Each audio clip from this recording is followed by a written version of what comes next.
Hi guys, hope you've had a super sensational day. Tonight we're going to be sharing 3 top tips to help decrease milk reliance and increase family foods. And we're speaking with the beautiful Simone Emery. Simone is a children's nutritionist. She's also a writer, a guest speaker, and an expert in the field of supporting parents and fussy eaters. And she's also the founder of Play with Food. She's also a very busy mum with 2 beautiful children.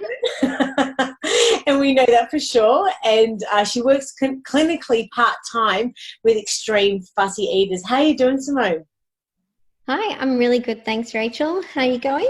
Yeah, really, really happy to be chatting with you tonight. And for everyone watching, Simone's style is all about lifting you up and helping your children develop a positive relationship with food, which is something that is so critical and so important.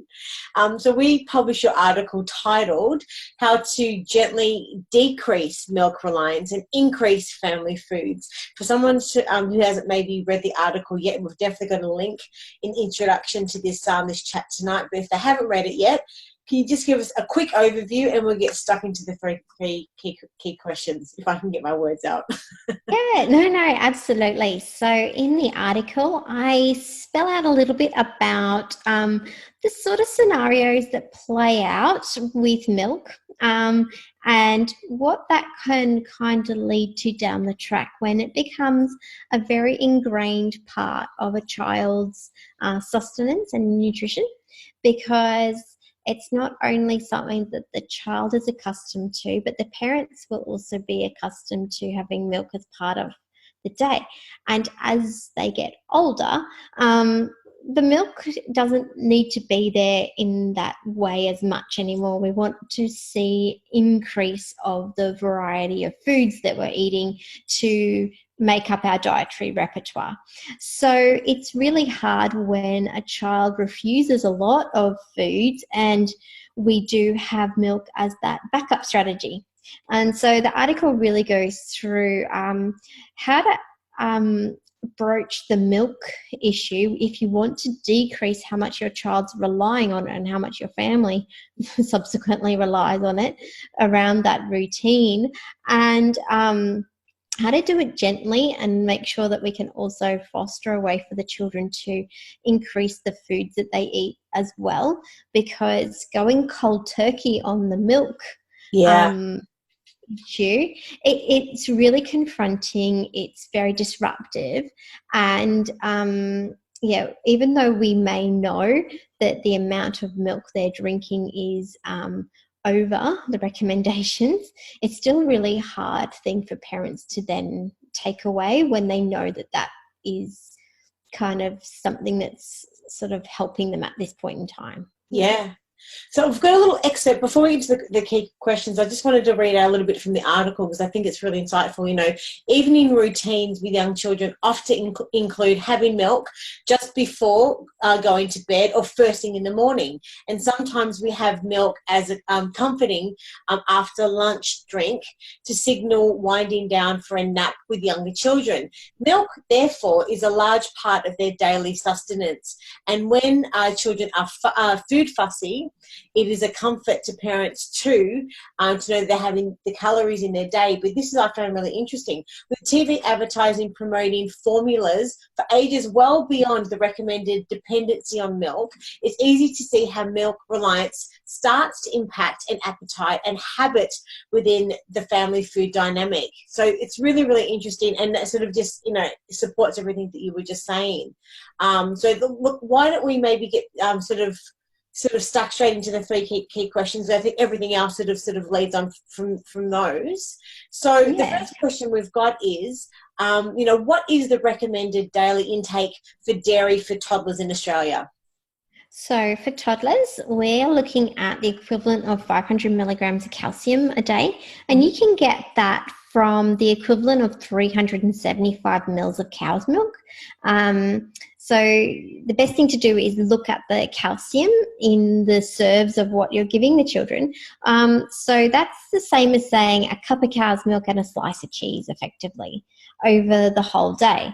And if the child's having a couple of bottles a day, we can see how we start to nudge up over that recommended daily intake. Yeah.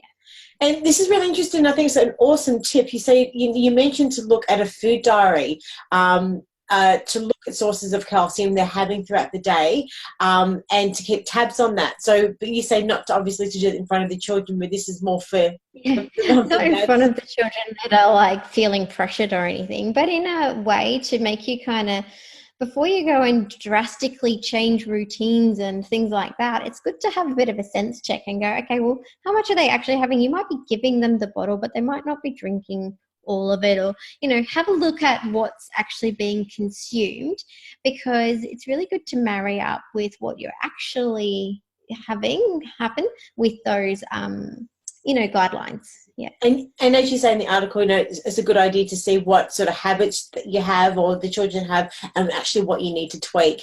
And I think of it myself, when you write anything down, it's really interesting. It's not until you actually visually see what you're doing and the habits are, until you realise how much, or what have you, what you do need to change. I think it's a really valid point. It doesn't take a lot for the dairy amounts to increase, especially if children always accept the dairy, and it makes it so much easier to go, oh, okay, I'll just give you that because I know you'll have it. So if it's a cheese sandwich at morning tea, and then there's a baby chino, plus they had milk on their cereal, and then we're having a yogurt after lunch, and then we've got our bottle for bedtime, we're starting to see over 5 serves in one day. So it doesn't take much for it to increase when the children are, especially if they don't like the other foods that we're trying to offer them as well. Yeah. Yeah. Well, this sort of leads perfectly into question number 2. So what does this actually mean for fussy eaters? Yeah, so with fussy eaters, what we might find is that they, one, rely on it, and they might hold out for the milk because they know, oh, well, if I don't eat dinner, it's okay because I'm going to have my bottle anyway, and that will fill up my belly and I'll be fine, and parents know that they will get a better, like they have a feeling that they'll get a better night's sleep out of them, although the starting solids and milk reliance is not actually a proven thing. But by having something in their belly, we always feel better that they can go to bed for the night. And we've kind of I've done my job, they've got their calories in. So if we know that there's a bit of a power play happening there, or there's the whole, well, we've got the milk happening later anyway, so I don't need to eat my dinner, children can hold out for the milk, knowing that it will come later, or they'll hold out for another meal that might come later. Or we will have a potential issue with just the amount of dairy compared to other food groups that they're having being out of proportion, and it kind of starts a bit of a vicious cycle of relying on that dairy or that milk at different times, especially like we said with that routine creation. I always have milk when I wake up in the morning, then I always have it after lunch to wind down for my nap. It's very hard to get out of a routine when it's something that then signifies comfort. Yes. And yeah. And let's get sort of stuck into question number 3 then. So what is a gentle way to help them reduce their reliance on milk and will help them to eat more family foods? Okay, so I think what we have to do is sit down and kind of go, this isn't my long-term goal, is to have more family foods that the children are eating. And so when we start to reduce the amount of quantity of the milk they might be having, it's really important to know that they won't just automatically straight away fill in that missing calorie gap with food. It might take them a few weeks until the amount of food increases. So that's why I don't like cold turkey suggestions that say, well, just stop giving the bottle, because what you've done is you've broken the routine for them. We've made it a bit hard for you as well, because there's potentially tantrums happening, or, we've done things that aren't in alignment with what the child was expecting, and that's generally when a tantrum will happen. They're not sure about what's going on. And also they will have a reduced amount of calories to keep them going until they then pick up the foods, which can take that lag time for it to happen. So my gentle way to do it is to start to offer the milk at the meal times. And I do this gradually by putting maybe 50 mils into an open cup at the meal time. And then we might start to decrease the amount that we're giving later in the evening until the children are having their milk alongside their meals, and we're starting to see an uptake of the eating thing there. Then I would introduce teeth cleaning, definitely, or as early as possible introduce the teeth cleaning after the bottle, because if they're falling asleep straight from the bottle as a comforting thing, it's not great for dental hygiene, and it's also reinforcing that relationship with I need milk to fall asleep sort of thing. So definitely putting and inserting the teeth cleaning into the routine if it's not there already. But yeah, really important to kind of start to disassociate the milk with falling asleep as well for the child. And then in the mornings, I'd also look at gently doing that as well. Have some food with the milk rather than milk only for the first meal. So I'd do milk and food and milk if you're still doing that, and then also offering it in the open cup rather than in a bottle. The bottles are really easy to drink out of compared to the cup, and the cup is a brilliant skill set for children to be learning as early as possible to drink out of an open cup. Yes. And that's a developmentally appropriate way for a child to be learning to drink rather than out of a sippy cup or anything like that. And you say 50 milliliters of milk at mealtime? At the meal time, so start with having 50 there and then reduce the bottle by 50 and then gradually move it up. But if you start with 50 in an open cup, if it goes all over them, it's not as big a mess as if you give them a whole 200 mils full cup of milk as well, especially if they're still learning the whole open cup drinking thing. And the reason we're trying to do that is just to get more engagement at that family mealtime or that mealtime earlier in the piece, so that they're not holding out for food later, because if they've got that taste of success by having the milk at the mealtime, they might hang around and have a few more bits of food. So if they've been point blank refusing the meal and then just having the bottle and going to bed, this is one way to stop that from happening, because they've got something that they can be successful at the meal. And I've got two questions. The first question is, by what age do you believe that this should be completely weaned out and they should be sort of completely off that sort of that comfort of having that milk and focusing more on the solid foods and the family foods? By what age should they be in that routine completely by, do you think? Yeah, family foods is definitely something that they should be having from 12 months, and then they should be refining their skills for a further year. So the skill of drinking out of a cup, the skill of planning to get something on their spoon and fork, every child is going to do it a bit differently. So it's not an easy line in the sand, because it all depends on where they are at developmentally. Yep. Some children will tear ahead and be like just really interested in doing that. Other kids will be a little bit more timid and need a little bit more assistance with getting those self-help skills that they need and refining their eating skills. But I'd probably look at making sure that we're hitting that the toddler requirement is from 2 and above. So you'd be looking to make sure that we're sort of hitting that 500 milligrams of calcium daily intake at that 2 to 3 level. They do need more milk than that leading up to that point, or more calcium. You don't have to get calcium from cow's milk. There's other alternatives, but just be aware of what the labels say in terms of how much calcium. So if they have a dairy intolerance or an allergy, making sure, say if we're substituting in with coconut milk, like a popular brand coconut milk that I've checked before, you need equivalent to 425 mils of that milk as opposed to the 75 mils of cow's milk. So there is a decrease in calcium, so the volume of what they're having of that milk has to increase. But the problem with increasing the volume of that milk, it decreases the room left for other things as well. Of course. So you just have to always balance it out, and if you're ever unsure, have a look at the guidelines, and it's all on the Eat for Health website if you are looking for it as well. And you've worked with so many families over the years as well. Have you experienced any struggles and overcome them with families in this sort of space, or did you go through this with your own children at all?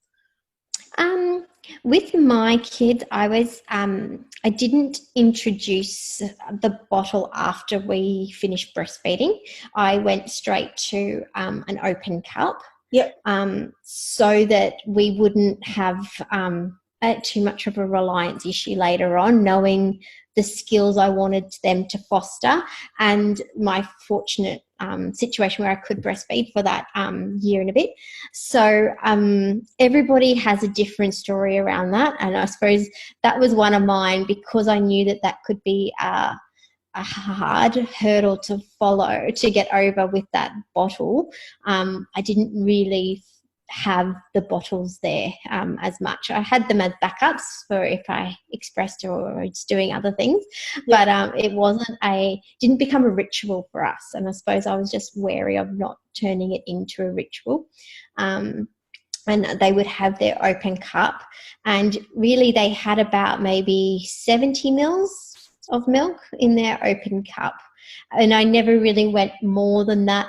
And then slowly they just weren't finishing it all off, and that was probably about sort of 2, but I knew that they were getting their requirements during the day. Yes. And there was always teeth brushing after it. So I was trying to make sure it wasn't going to cause me too much grief, I suppose, but it was also, different experience as well. And, bottles serve an amazing purpose, so it's not that I'm against them or anything like that.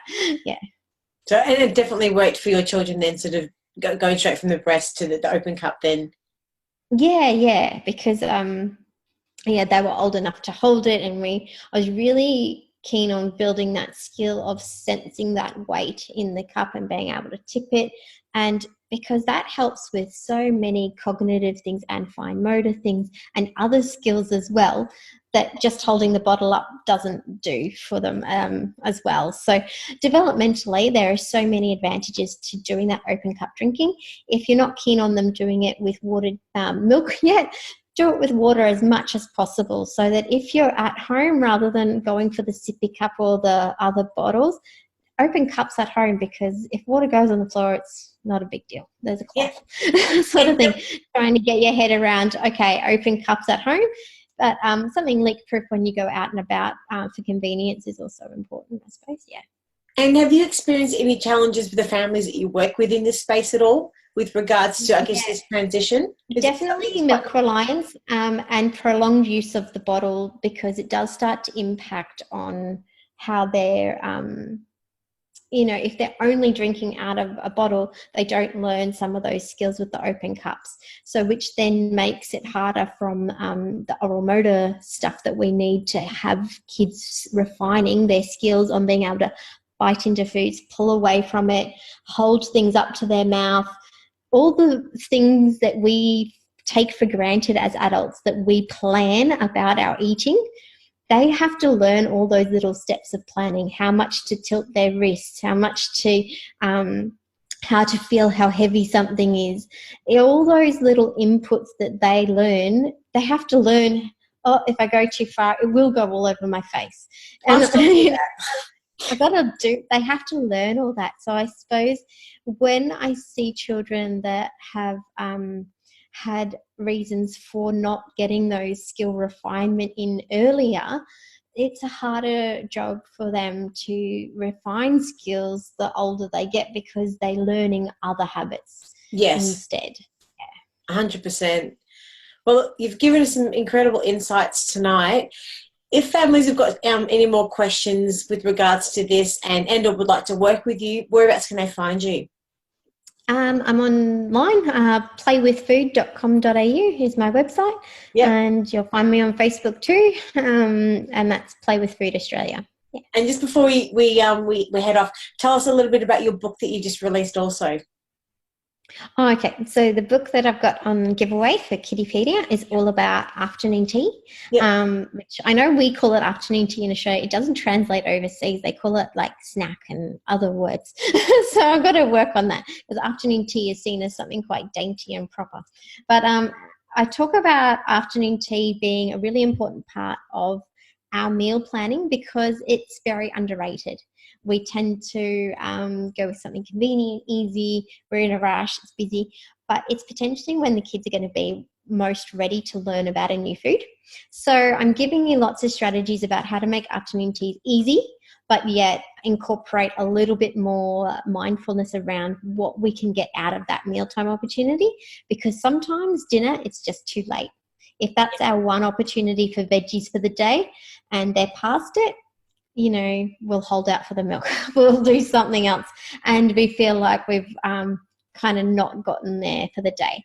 So I talk about why afternoon tea is actually quite an important meal for the day, even though it's probably a bit underrated in Australia. Yeah. Well, I think we're going to have another chat about that specifically and really flesh out while we've got the giveaway happening.